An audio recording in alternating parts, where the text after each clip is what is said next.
Hey traders and investors, Charting Man Dan of ChartGuys.com here looking at the cannabis and psychedelic sectors. Cannabis had a big day on Friday. We'll look at what took place and what we need to see going forward if we're going to see this mark a bottom. And the psychedelic space quietly under the radar, having a big few weeks in a row here and looking towards some anticipated data that could ignite the sector further.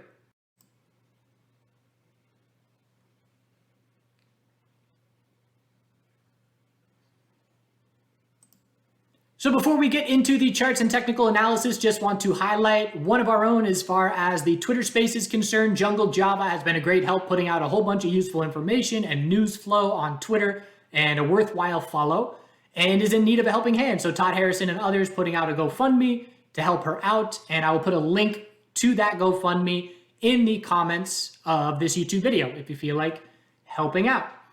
So we had news on Friday, and there were whisperings of this potentially going to take place, and Todd Harrison was talking about this a couple days ago, but the actual article, Republican-led bill to legalize and tax marijuana emerges as alternative to Democratic measures.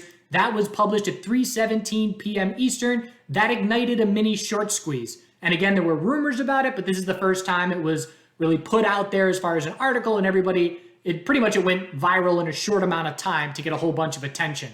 So the way that Friday played out was very interesting. Because on Friday we had CGC, Cannabis earnings, and an all-out dump. We were down 12, I think even maybe down to 15% at one point, and Canadian MJ names were down with it. You know, ACB and TLRY were down 4 or 5%, not nearly as weak, but dropping. And with that, USMJ was going up, and USMJ was green 3 to 5%, and it was just a notable inverse relationship, and you could clearly look at it. This took place from 9:30 to 3 p.m. And you could look at it and say, money is leaving Canadian MJ and it's going into USMJ. It wasn't anything massive. MSOS here, the ETF for USMJ, was still under the high of Thursday at that point. So there was nothing extremely notable about that. It was just an observation. And we could clearly say, okay, there is money shifting around right now. And then you can see if you zoom in, 317 is when everything changed. Look at the volume to start the day and look at the volume to end the day. Volume is the prove it indicator. That is what I call it, because price levels, price action is king, but moves can take place in both directions that don't stick and don't get followed through. And for me, it needs the volume to prove the move. So for me, at the end of the day, very much the bulls were proving it because they showed up with the volume. And again, right at 317 is when it kicked off, and it kicked off this short squeeze. So it's a mini short squeeze, and why I call it a mini short squeeze is it's only one day and essentially 45 minutes of action taking place right now. So is this the bottom is the big question that we're all looking at. And volume climaxes often indicate tops and bottoms. The last volume climax was the all-time high. And you can see it was the highest share traded day the day after that. And if you look at the 2-day volume, we just matched the highest 2-day volume, we passed it. Shares. It's important to distinguish. When you say volume, you can mean dollar volume or share count.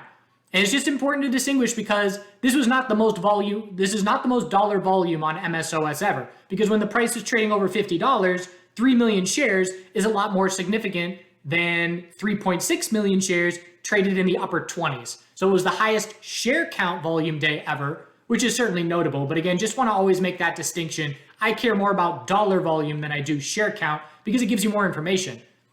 So it's a one-day event right now. We need follow through. What does follow through look like? Follow through looks like sustained pressure on shorts and trend changes to keep that sustained pressure on shorts. So what we have right now is everybody entering one side of the boat, everybody bearish. It was maximum despair. Market makers and big money in all markets make as much as possible when you go from FOMO to fear as fast as possible, and when you go from fear to FOMO as fast as possible. And the cryptocurrency space does this all the time. We go up to 20,000 and we drop down to 12,000 a few days later in 2017, and we hit 3,500 at the COVID lows, and we rocket ship up 1,000% shortly after. So we were in the depths of despair, and we have people that have been trading cannabis with the chart guys here for 3 years plus, and they were having a tough time Thursday, Friday, and they were needing some talking off the ledge, so to speak, because things were so bleak. And just like that, everything changes. So volume is massive. We have the spark. The spark is the article. And we know politics are very, very slow. Are we going to see anything with this bill actually being enacted anytime soon? In my opinion, no. So this is a spark. Everybody's on one side of the boat. A spark triggers to flip the boat. The scales between supply and demand very quickly flipped, where it was all excessive supply of shares and a lack of demand. And just like that, it's a massive spike in demand for shares and a lot less supply, because you have two things taking place. You have bulls entering positions and you have shorts covering positions, which just leads to constant buying at the ask, which is what a short squeeze is. So we have the spark. Now we need the media attention. And we got some on Friday after hours. CNBC finally listed the companies of USMJ. And there's been this clouded coverage of the cannabis space on CNBC. And anybody following along knows what I'm talking about, where on notable days, whether it's red or green, the sectors have been doing the same thing for the most part. So CNBC will always default and show the higher listed NYSE, NASDAQ names, Canopy, Tilray, etc. And they don't do a good job distinguishing between Canadian operators and US operators. Well, on Friday, the story was about USMJ because they like flashy numbers. So does the herd. When I say the herd, I'm talking about average Joe Schmo investor trader. And there's a lot more average Joes in this game the last few years than there have been in the previous years, thanks to social media, thanks to Reddit and Wall Street Bets, thanks to, these Twitter personalities that gain a lot of attention.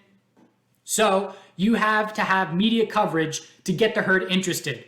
And the media coverage comes from big moves. So spark, scales tilt, big percentage moves, big volume, and then the media coverage to get the herd's attention. Because again, if you show USMJ down, 30% over the last 2 months or whatever it is, and you show this to people and say, hey, this is an opportunity, nobody cares.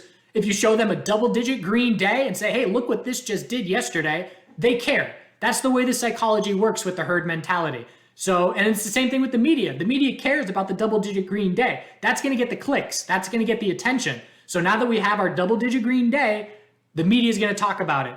And hopefully articles get published. Hopefully Twitter personalities start talking about it. I mean, we ideally want to see Wall Street Bets and some of these Twitter personalities get on board with this space because, again, they have followers that bring millions of dollars. And even, Curaleaf did $11 million on Friday. Big volume day. $11 million is nothing. And if you get one Twitter personality, let's just say Zach Morris on Twitter, if he were to say anything about CURLF, you would get $11 million traded in 30 minutes. So keep an eye out for how media is portraying things, because that is very key. And the more media coverage you get, the more upside you can get. So we were looking at the potential of a gap up open on Monday coming, and you can see after hours, CNBC covered it and we went up. It's very thinly traded after hours, but we're finally seeing 7 figures of dollar volume after hours, which is nice, but another few percent to the upside in extended hours. We want to see a gap up open because that just puts continued pressure on shorts that need to cover.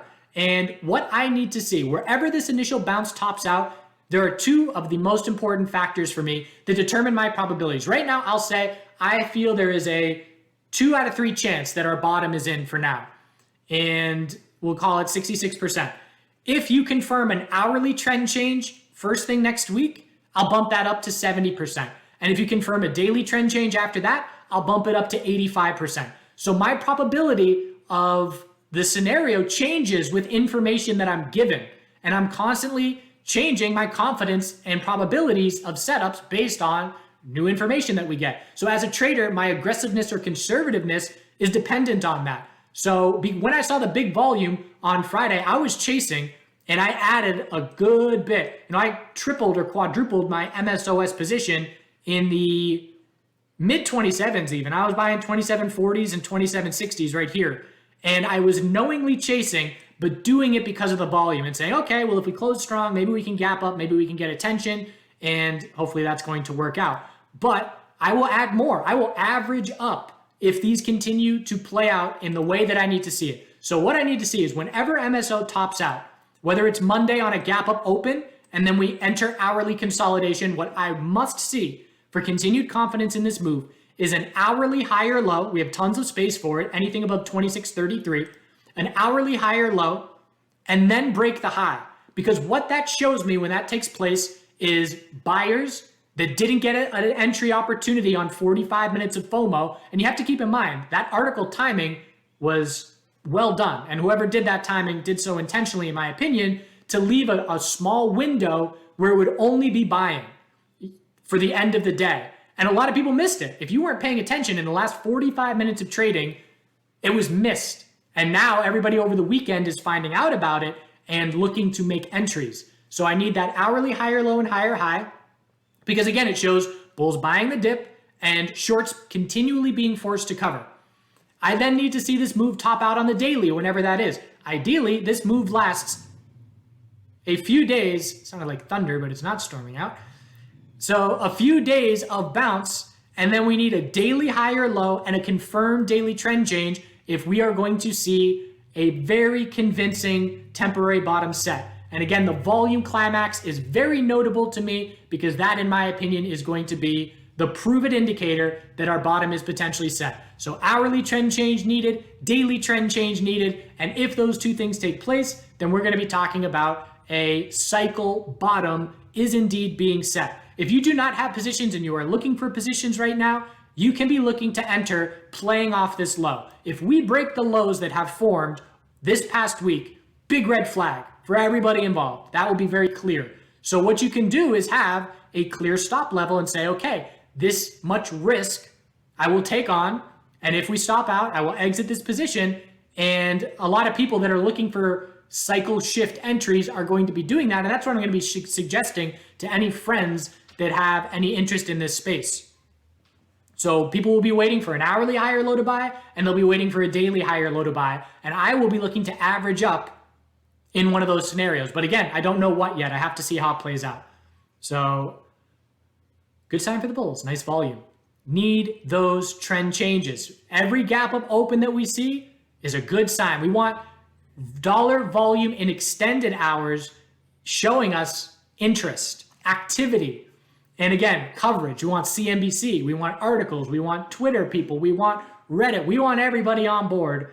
And as far as the actual events taking place, I am not holding my breath in the slightest that anything is going to take place soon. If it does, it'll be a bonus. You know, we're still watching potential SAFE being added to the NDAA. We've now got this bill, but again, it's just such a slow road. So if you're looking every single day, have to keep in mind how long and slow a game politics is.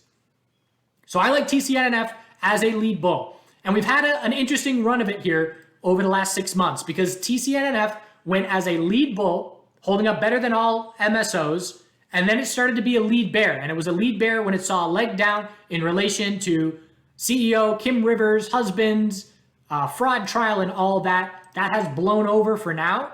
But essentially it was holding up better than most names, then it dropped weaker than most names, and now it again is holding up better. And I can say that because we bottomed, we bounced, and then we held the low. All other US MSOs dropped to lower lows there. So it's almost like the other MSOs caught up to the weakness that TrueLeaf saw because of that little isolated news event. But why I like TrueLeaf the best out of US MSOs right now is the weekly trend change is setting up here. We have a low. The high of the bounce is 30.25. We have a higher low being set now, pretty much a double bottom in the 23s. And if we break 30.25 on this move, that is the first weekly trend change. I said in the chat room, the first weekly trend change since World War II, which is obviously a joke, but it would be notable if that takes place, the first time since all-time high. That would be a very clear indication of a longer-term shift taking place. I haven't even talked about earnings. Earnings are coming up. CureLeaf has earnings Monday. I believe Green Thumb is Wednesday. I believe Cresco is, double check all these dates. Cresco is maybe Thursday of next week. So now we got earnings season that can potentially act as a catalyst to try and keep this momentum going. And again, the best thing about this timing, I can't stress enough the need for media attention. And if you get earnings, CNBC does another piece and they do a comparison piece about the CGC earnings to the USMJ earnings, and maybe they distinguish a little bit about how these companies are doing comparatively. It just keeps the narrative and the conversation going, and the more that ticker displays in articles and on TV and everywhere, the more interest, the more volume, the more buying pressure we're going to get. So don't discount the importance of media coverage and narrative in these massive cycle shifts that take place in sectors and markets throughout time. So Trulieve, and just to go over full disclosure, out of everything that we're going to talk about, my biggest position is MSOS. As I tripled down on Friday, I have some Trulieve exposure and I have some Green Thumb exposure from when I played the oversold bounce last week. As far as psychedelic space, I've got ATAI and MNMD exposure. So that's my bias all out in the open. So Trulieve needs that bull break. Again, 1 day event. Give me an hourly trend change to keep this move going. We actually did confirm an hourly trend change on Trulieve. Give me a daily trend change. Give me a top, hold the low, and follow through. That is the most important factor for me in determining, is this our bottom? Again, the probability needle will so significantly shift for me on a confirmed daily trend change versus a short squeeze into a long drawn out fade. And all you got to do is look at ACB for examples of short squeezes into long drawn out fades, because it has done it time and time again. So just to show you an example, there is no trend change here.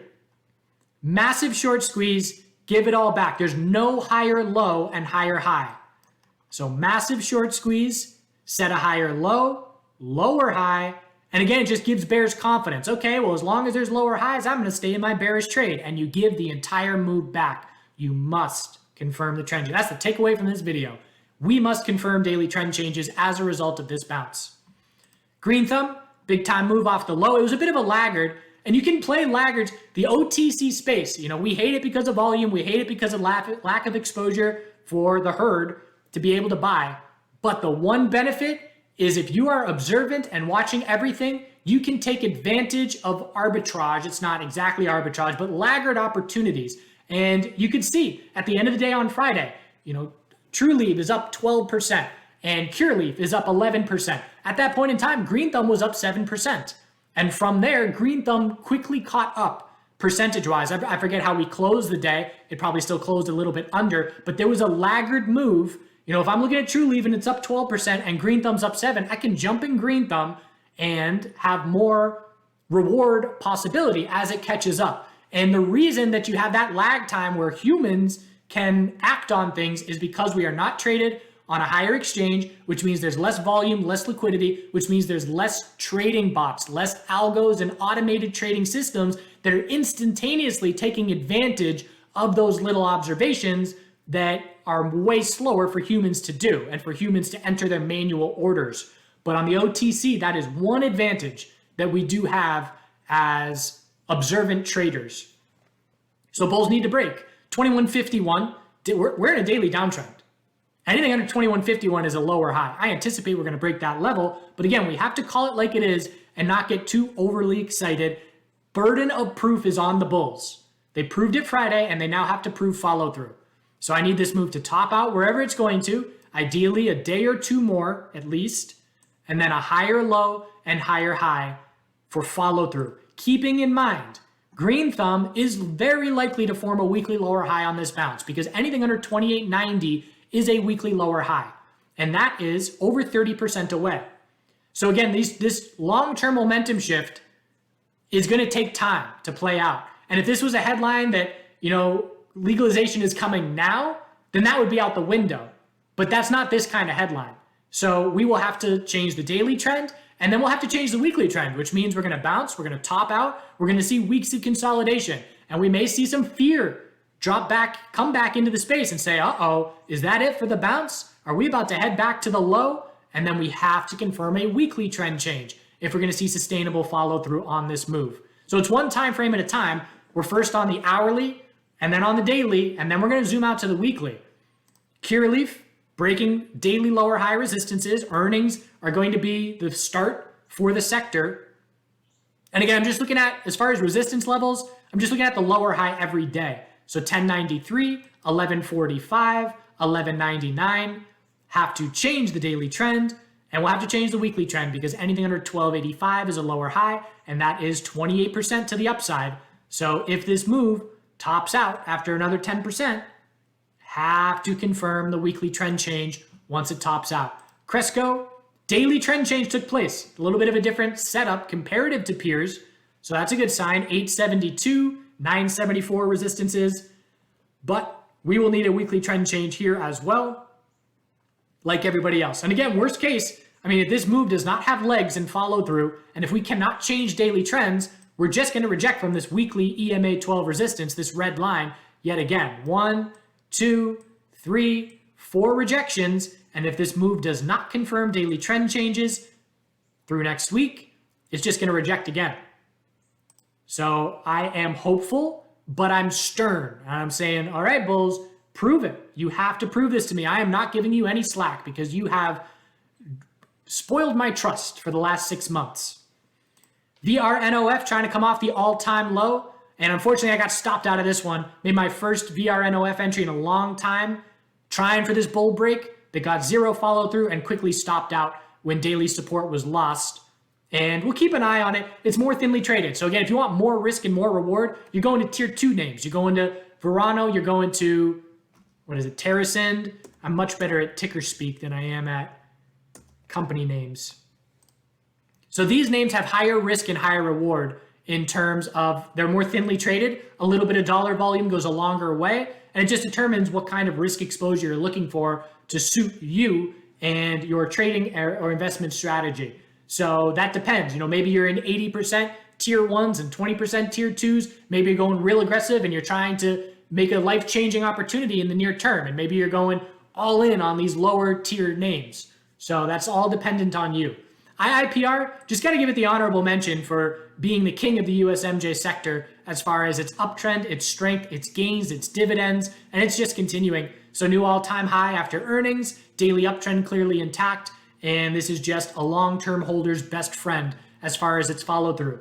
Is its business model going to be under risk if SAFE gets passed? Yeah, and I thought that for a long time, but the price levels show us, you know, maybe we could have taken clues and said, well, this name remaining so strong is the market saying and betting with their dollars that SAFE isn't happening anytime soon. And they were right.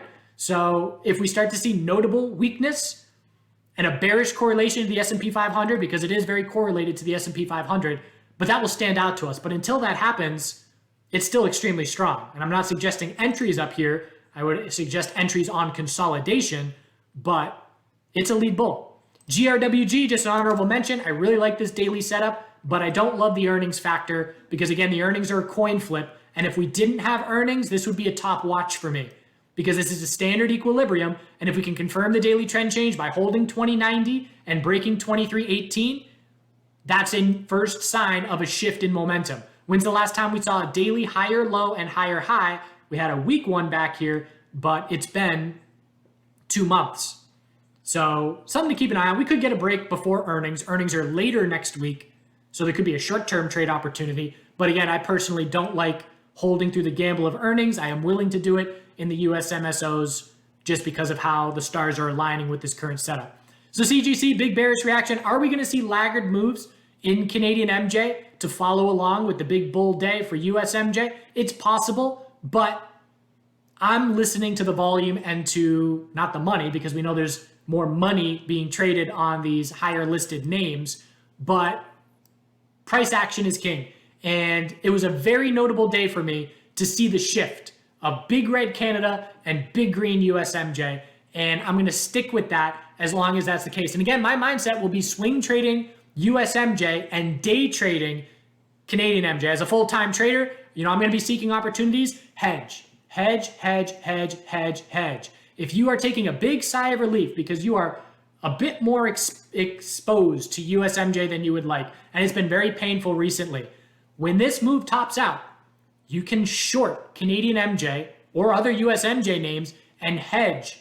If we do not see daily trend changes, and if this move fades, it will be a lot less painful if you do that. And CGC had just been giving so many opportunities. You know, Thursday, pre-market, I was typing in the chat room, CGC, you know, if I have USMJ long, I'm looking for a top fish on CGC first thing. We opened right at the high of Wednesday, and the bears controlled the entirety of the day.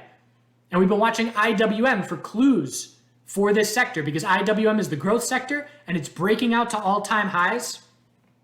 but we've had a bearish correlation with this. We're correlated to what IWM is doing, but it's a bearish correlation where for every 2 steps forward IWM makes to the upside, MJ was taking 1 step forward, and for every 1 step backward, MJ was taking 2 steps backward, which is a bearish correlation. But it is a factor, and what this shows me by IWM breaking out is confidence in low caps and confidence looking at names that have not been running for the last 6 months. IWM has been trading sideways for 7 months and is now confirming a bull flag to all-time highs, which shows us a shift in the market with more confidence in these low caps.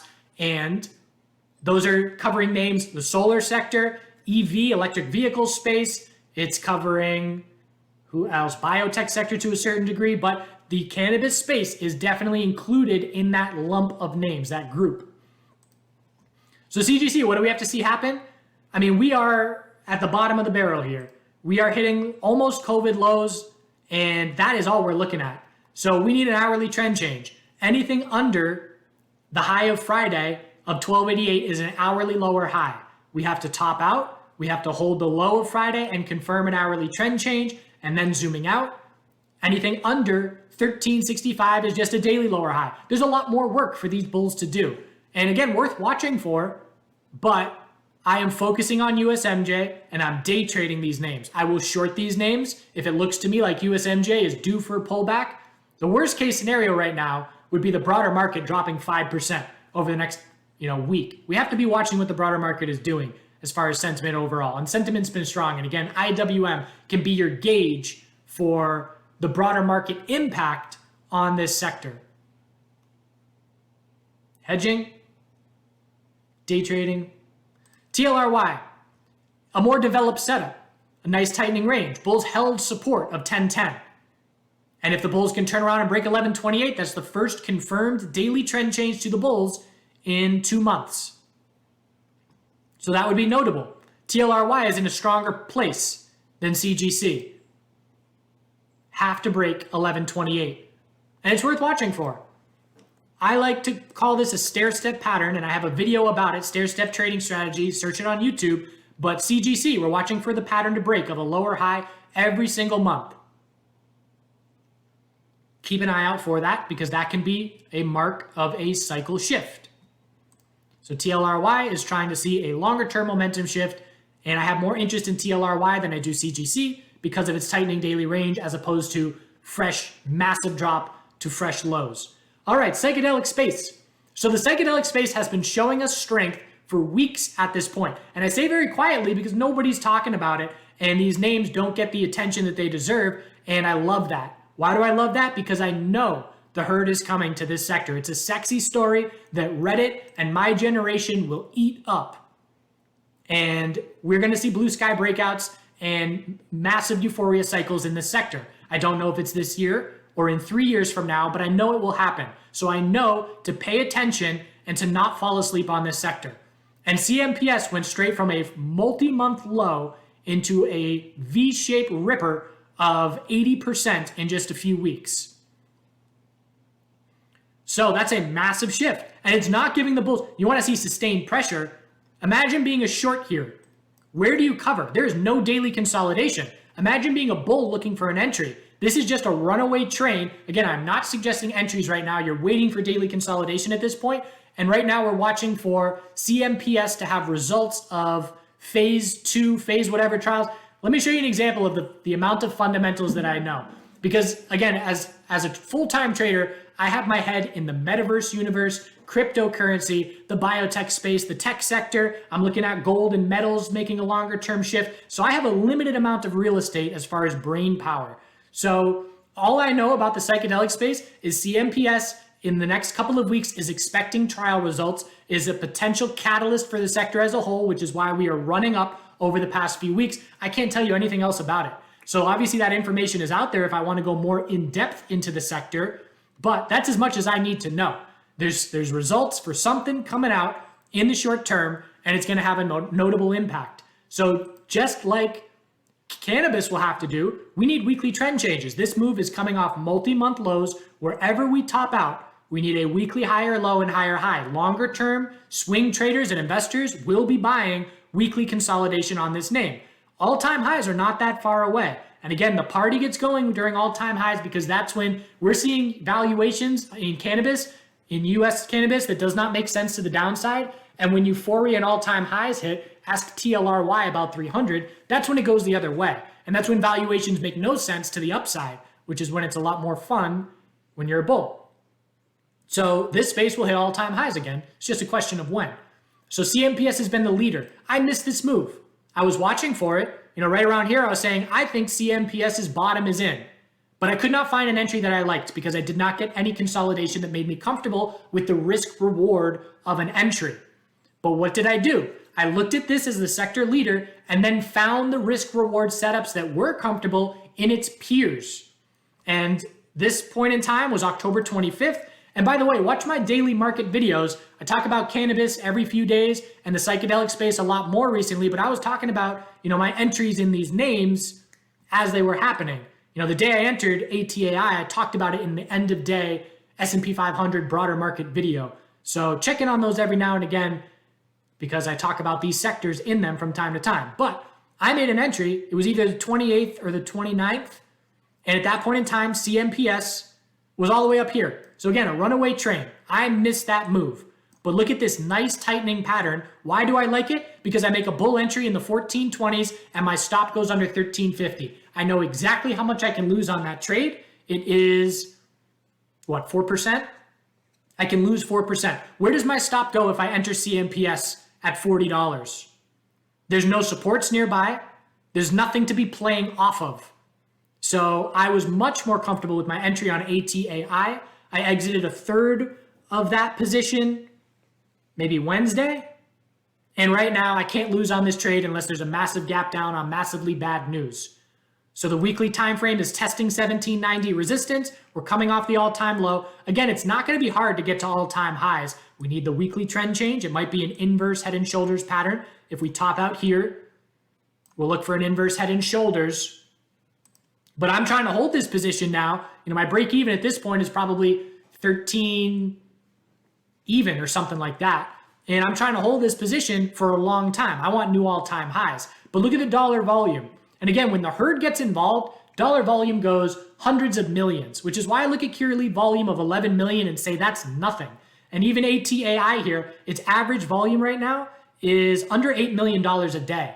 So if you get herd attention and you bring in $50 million, it changes things quickly. So low volume, CMPS dollar volume is obviously ramping up in a big way, but right now its average is 25 million. That's definitely more significant. But ATAI is low volume. MNMD, average volume, is more like $10 million a day. So I have a position in MNMD, and it took me a while. My trading style, I've been trying to catch this cannabis bottom for over a month at this point. And I've tried maybe two distinct different times with some small losses and small wins and small losses along the way. Probably net red, but very limited risk, just nibbling around, trying to get exposure. And I did the same thing here with MNMD because I know if I get a bottom position and the cycle shift takes place, those small losses will get erased very quickly with the big win. So for MNMD here, I stopped out. I had a position here, making an entry, looking at CMPS and looking for this to be a laggard. And I got stopped out on this drop, and then I rebought higher. And I rebought higher because of the volume. This volume showed up and said, okay, that's getting my attention again. And it's just been a slow grind up from there. 297 next resistance, tons of space for a daily higher low to form. Earnings are coming up, but watching the longer term cycle shift here. We've been pulling back for 5-6 months, same as cannabis. It hasn't been as brutal, but it's very similar. And the cycle shift marked a low in the psychedelic space before the cannabis space. I thought cannabis would come first because it had higher dollar volume, but that's not the case. There was a clear bottom in the psychedelic space a month plus ago, and now cannabis is trying its clear bottom yesterday. This video is way longer than I intended. Hopefully it was insightful. Feel free to ask any questions. Good Lord, 34 minutes. There's a lot to talk about. Looking forward to live stream coverage on Monday. As far as ChartGuys members, I'll do the other in-depth videos for these sectors tomorrow, and I'll see you then. Appreciate you tuning in. Do good things. Have a great weekend.